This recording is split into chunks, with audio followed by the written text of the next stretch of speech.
ನಮಸ್ಕಾರ. ನವಶಕ್ತಿ ಪೀಠಂ ಯೂಟ್ಯೂಬ್ ವಾಹಿನಿಯ ಸಮಸ್ತ ವೀಕ್ಷಕರೆಲ್ಲರಿಗೂ ಸಂಕಲ್ಪ ಸಿದ್ಧಿ ಕಾರ್ಯಕ್ರಮಕ್ಕೆ ಆತ್ಮೀಯವಾದ ಸ್ವಾಗತ ಸುಸ್ವಾಗತ. ನಾನು ನಿರೂಪಕಿ ಶ್ರುತಿ. ವೀಕ್ಷಕರೇ, ನೀವು ಮೊದಲನೇ ಬಾರಿಗೆ ನಮ್ಮ ವಾಹಿನಿಯನ್ನು ನೋಡ್ತಾ ಇದ್ರೆ ಆದಷ್ಟು ಬೇಗ ಸಬ್ಸ್ಕ್ರೈಬ್ ಮಾಡ್ಕೊಳ್ಳಿ. ನಮ್ಮ ಆಧ್ಯಾತ್ಮಿಕ ಧಾರ್ಮಿಕ ವಿಡಿಯೋಗಳನ್ನು ನೀವು ಕೂಡ ನೋಡಿ ಸಾಕಷ್ಟು ಮಾಹಿತಿಯನ್ನು ತಿಳ್ಕೊಳ್ಳಿ ಅಂತ ಹೇಳ್ತಾ, ಇವತ್ತಿನ ಕಾರ್ಯಕ್ರಮದಲ್ಲಿ ಸಾಕಷ್ಟು ವಿಚಾರಗಳ ಬಗ್ಗೆ ಮಾಹಿತಿಯನ್ನು ತಿಳಿಸ್ಕೊಡ್ಲಿಕ್ಕೆ ಎಂದಿನಂತೆ ನಮ್ಮೊಂದಿಗಿದ್ದಾರೆ ಸ್ಪಿರಿಚುವಲ್ ಗುರು ಡಾಕ್ಟರ್ ವಿಷ್ಣುದತ್ತ ಗುರುಜಿಯವರು. ಬನ್ನಿ ಅವರನ್ನ ಕಾರ್ಯಕ್ರಮಕ್ಕೆ ಬರಮಾಡ್ಕೊಳ್ಳೋಣ. ಗುರುಜಿ ನಮಸ್ಕಾರ, ಕಾರ್ಯಕ್ರಮಕ್ಕೆ ಸ್ವಾಗತ. ಗುರುಜಿ, ಒಂದು ಕಷ್ಟದ ಸಮಯ ಅಂತ ಎಲ್ರಿಗೂ ಬಂದೇ ಬರುತ್ತೆ. ಸೊ ದೇವರುಗಳಿಗೆ ತಪ್ಪಲಿಲ್ಲ ಕಷ್ಟ ಅನ್ನೋಂಥದ್ದು, ನರಮಾನವರು ನಮ್ಗೆ ಯಾವ ಲೆಕ್ಕ. ಸೊ ಆ ಥರ ಕಷ್ಟಗಳನ್ನು ಎದುರಿಸ್ತಾ ಇರೋವಂತಹ ಮಾನವನ ಬದುಕಿನಲ್ಲಿ ಕಷ್ಟಗಳ ದಿನಗಳು ಕಳೆದು ಒಳ್ಳೆಯ ದಿನಗಳು ಬರುತ್ತೆ ಅನ್ನೋದಕ್ಕೆ ಏನಾದರೂ ಇಂಡಿಕೇಶನ್ಸ್ ಸಿಗುತ್ತಾ ಅವರ ಜೀವನದಲ್ಲಿ?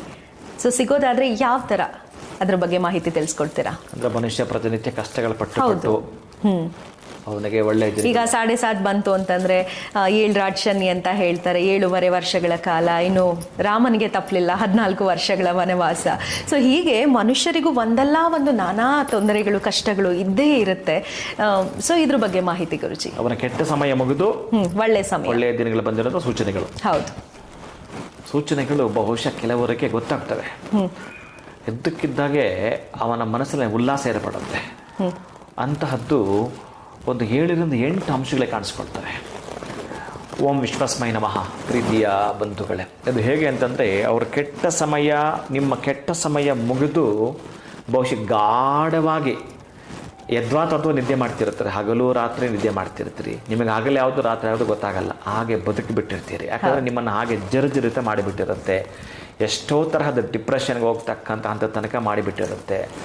ಆರದ ಗಾಯಗಳು, ತೀರದ ದಾಹಗಳು ಎಷ್ಟಿರ್ತವೋ ಅವೆಲ್ಲ ಕೂಡ ನಿಮ್ಮ ಮನಸ್ಸನ್ನು ಆವರಿಸಿಬಿಟ್ಟು ಒಂದು ರೀತಿಯ ಕತ್ತಲ ಕೋಣೆ ಮಾಡಿಬಿಟ್ಟಿರುತ್ತೆ. ಇಂತಹ ಅನೇಕ ತರಹದ ಮಕ್ಕಳಿಂದ ಹಿಡಿದು, ನಿಮ್ಮ ಹೆಲ್ತಿಂದ ಹಿಡಿದು, ವೆಲ್ತಿಂದ ಹಿಡಿದು, ಅನೇಕ ತರಹದ ಸಂಬಂಧಗಳಿಂದ ಹಿಡಿದು, ಸ್ನೇಹಿತರಿಂದ ಹಿಡಿದು, ಅವಮಾನಗಳಿಂದ ಹಿಡಿದು ಎಲ್ಲ ತರಹದ ನೋವುಗಳು ಕೂಡ ನೀವು ಅನುಭವಿಸಿದಾದ್ಮೇಲೆ ಒಂದಷ್ಟು ವರ್ಷಗಳು ಅಂತ ಬಹುಶಃ ಅದು ನಿಮಗೆ ನಡೀತಾ ಇರತಕ್ಕಂಥ ಕೆಟ್ಟ ದಶಾಭುಕ್ತಿನೇ ಇರುತ್ತೆ. ಪಾಪ ಅದು ನಿಮಗೆ ಅರಿವಿಗೆ ಬಂದಿರಲ್ಲ.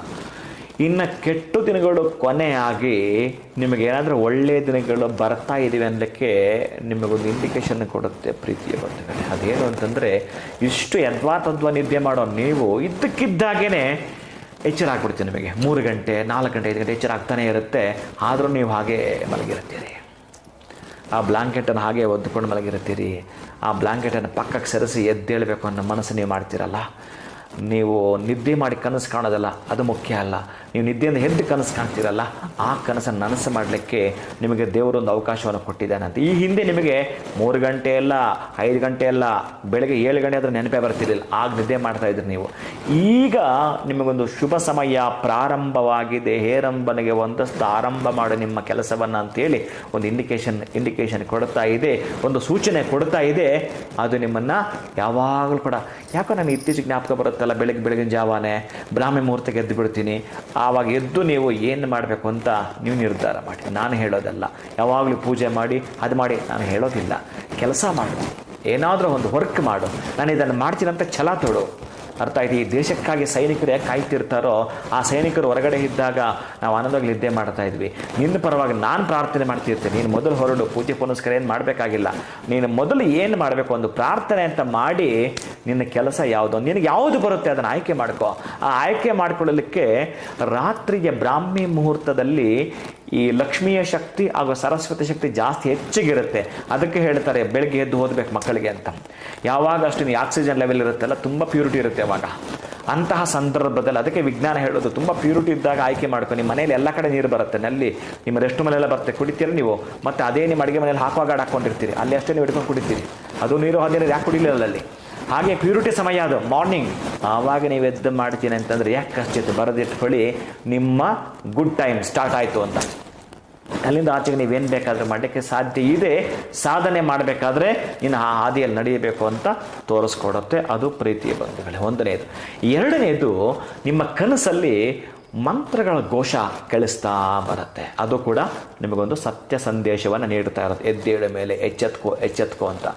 ಮೂರನೇದು, ನಿಮ್ಮ ಮನೆಯಲ್ಲಿ ಯಾರೋ ಅಕ್ಕಪಕ್ಕದ ಮನೆಯವರು ಇತ್ತೀಚೆಗೆ ಬರ್ತಾ ಇರಲಿಲ್ಲ, ಅವರು ಬರುವಂಥದ್ದು, ಬಂಧುಗಳು ಬರುವಂಥದ್ದು, ಒಂದು ಸಣ್ಣ ಮಗು ಜೊತೆಗೆ ಬರ್ತಾರೆ.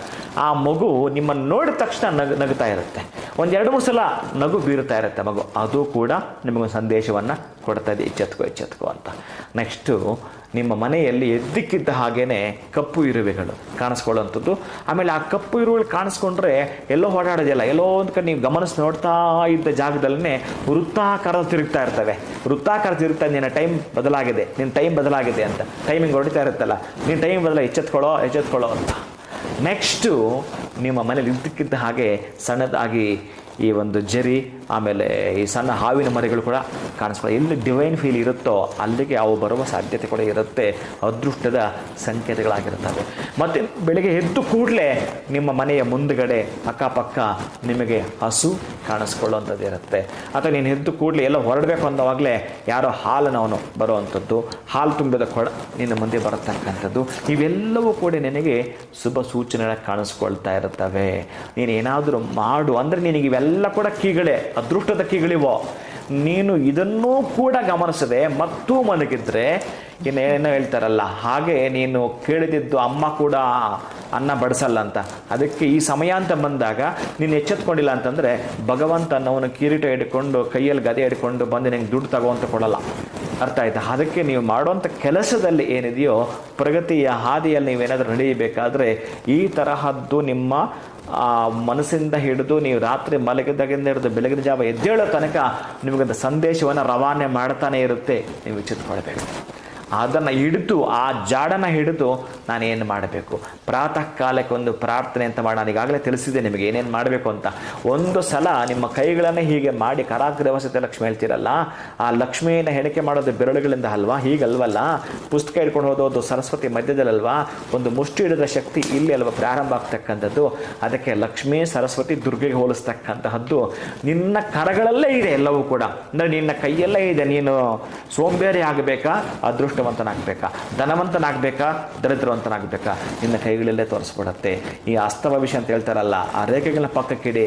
ನಿಮ್ಮ ಕೈಗಳನ್ನು ಒಮ್ಮೆ ನೀವು ಗಮನಿಸಿಬಿಟ್ಟು ಒಂದು ಸಲ ಹೀಗೆ ನೀವು ಎರಡೂ ಕೂಡ ಕೈಗಳನ್ನು ಉಜ್ಜಿ ನಂತರ ಹೀಗೆ ನೋಡ್ಕೊಳ್ತೀನಿ ಅಂತಂದರೆ ಕಣ್ಣನ್ನು ಸ್ಪರ್ಶ ಮಾಡಿದರೆ ಸಾಕುವಂತೆ ಲಕ್ಷ್ಮಿ ಮತ್ತು ಸರಸ್ವತಿ ದುರ್ಗಿಯರು ನಿನ್ನ ಒಳಗಡೆ ಇನ್ಸ್ಟಾಲ್ ಆಗ್ತಾರಂತೆ ಬೆಳಗಿನ ಜಾವ ಇದನ್ನು ಮಾಡೋದ್ರಿಂದ. ಆಮೇಲೆ ನೀನು ಏನು ಮಾಡಬೇಕು ಅಂತ ಪೂರ್ವ ತಯಾರಿ ಮಾಡಿಕೊಂಡು ಮುಂದುವರೆದ್ರೆ, ಆಮೇಲೆ ಯಾರಾದರೂ ನೀನು ಇಲ್ಲಿ ತನಕ ಪ್ಲ್ಯಾನ್ ಮಾಡಿರೋದಲ್ಲ, ನೀನು ಯಾವುದೇ ಕಾರಣಕ್ಕೂ ಪ್ಲ್ಯಾನ್ ಇರಲ್ಲ, ನಿನ್ನ ಮಿತ್ರ ಯಾರೋ ಅಥವಾ ನಿನ್ನ ಸಂಬಂಧಕ್ಕೆ ಯಾರೋ ಒಬ್ಬರು ಬಂದು ದಿಢೀರ್ನ ಕರೀತಾರೆ.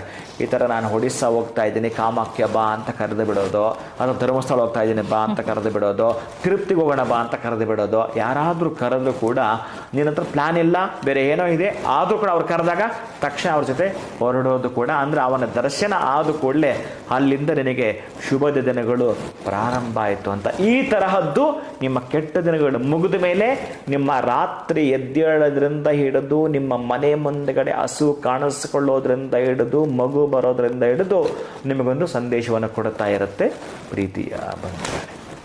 ಗುರುಜಿ, ಅಷ್ಟೆಲ್ದಲ್ಲೇ ಮಾಡಿಲ್ಲ ಶಕುನಗಳು ಅಂತ ನಮ್ಮ ಹಿರಿಯರು. ಸೊ ನೋಡಿ, ನಮ್ಮ ದಿನನಿತ್ಯದ ಜೀವನದಲ್ಲಿ ದಿನಚರಿಗಳಲ್ಲಿ ಇರೋಂತಹ ವಿಚಾರಗಳಿಂದ ನಾವು ಹೇಗೆ ಒಳ್ಳೆ ವಿಷಯಗಳನ್ನು ತಿಳ್ಕೊಳ್ಬಹುದು ಅಂತ. ಖಂಡಿತ ಅಕ್ಷರಕ್ಕೆ ಲಕ್ಷ ವರಹ ಇಂಥ ವಿಚಾರಗಳನ್ನು ತಿಳಿಸ್ಕೊಟ್ಟಿದ್ದಕ್ಕಾಗಿ ಧನ್ಯವಾದಗಳು ತಮಗೆ. ಹರೇ ಶ್ರೀನಿವಾಸ. ವೀಕ್ಷಕರೇ, ನಾವು ನಮ್ಮ ದಿನಚರಿಯಲ್ಲಿ ಯಾವ ರೀತಿಯಾಗಿ ಒಳ್ಳೆಯ ಒಂದು ವಿಷಯಗಳನ್ನು ಅಳವಡಿಸ್ಕೊಳ್ತಾ ಹೋದ ಹಾಗೆ ಸೂಚನೆಗಳು ನಮಗೆ ಸಿಗ್ತಾ ಹೋಗುತ್ತೆ. ಅಷ್ಟೇ ಅಲ್ಲ, ಕಷ್ಟ ಸುಖ ಅನ್ನುವಂಥದ್ದು ಹಗಲು ರಾತ್ರಿ ಇದ್ದ ಹಾಗೆ ಕತ್ತಲು ಕಳೆದ ಮೇಲೆ ಬೆಳಕು ಬರಲೇಬೇಕಲ್ವಾ. ಕಷ್ಟದ ದಿನಗಳ ನಂತರ ಒಳ್ಳೆಯ ದಿನಗಳು ಖಂಡಿತವಾಗ್ಲೂ ಇದ್ದೇ ಇರುತ್ತೆ.